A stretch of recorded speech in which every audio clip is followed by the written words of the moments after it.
Hey guys, in this video I'm going to show you guys the best controller settings for Chapter 3 Season 3 and also Season 4 since Season 4 is coming out soon. I'm going to do a video talking about binds in Chapter 3 Season 4, but that video is going to come out once Season 4 comes out. Anyways, I'm going to give the best controller settings ranging from the display settings up until the sensitivities.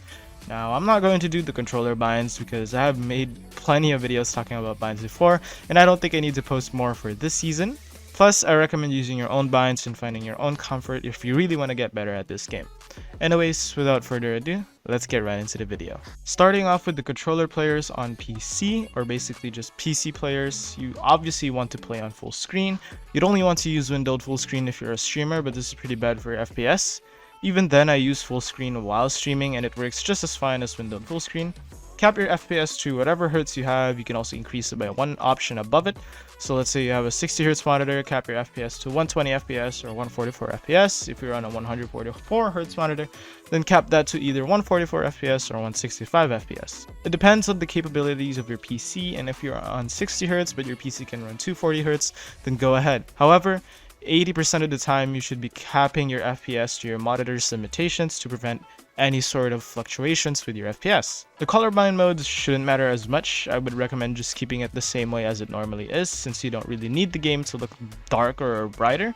If you can play on performance mode, then please do so. If you are wondering how to enable this option, then make sure to just enable performance mode from the DX11 and DX12 options, and then restart your PC after doing so, and then you should have the performance mode enabled, or actually just restart Fortnite. I'm pretty sure. I'm not sure, but I'm pretty sure you need to restart your Fortnite or your PC if restarting Fortnite doesn't work. Make sure view distance and texture is on low to maximize your FPS. Then for both the high resolution texture reminders and for downloading or whatever, just turn them off. Now, I actually don't have proof to show you that it helps your FPS, but I know it's not doing much, so just keep them off just in case it does. Having meshes low is what most pros and I personally recommend if you want to maximize FPS and lower your input delay. However, some players struggle to use this feature, and just keep it on high meshes, which is completely fine if you want to, and yeah, go ahead. Moving on to the lower section, make sure VSync is disabled and motion blur, because both of those settings just make your FPS 100 times slower than what it is, especially if you're on console. Make sure to turn those off, just because those two will probably limit as much FPS as possible for your, monitor refresh rate. Even if you're on next gen, it'll mess your FPS a lot. Trust me. Have show FPS enabled, because having it on enables you to see your FPS, just in case something fluctuates. At least you know what's happening, and you have a basic idea of what's going on with your PC. This is pretty much everything to do in the video or the display options. Now let's move on to the next setting. There aren't many things to fix here other than the very bottom where you have to disable all the replays off. It's just going to kill your FPS. It takes up space on your hard drive and you just lose so much FPS because your PC is pretty much recording. So disable those. The rest is up to you, since most of these are opinion based and won't actually help your FPS. And the next tab is the interface tab, and you should probably lower the HUD scale to 70 to 80% so that you can see more of your screen.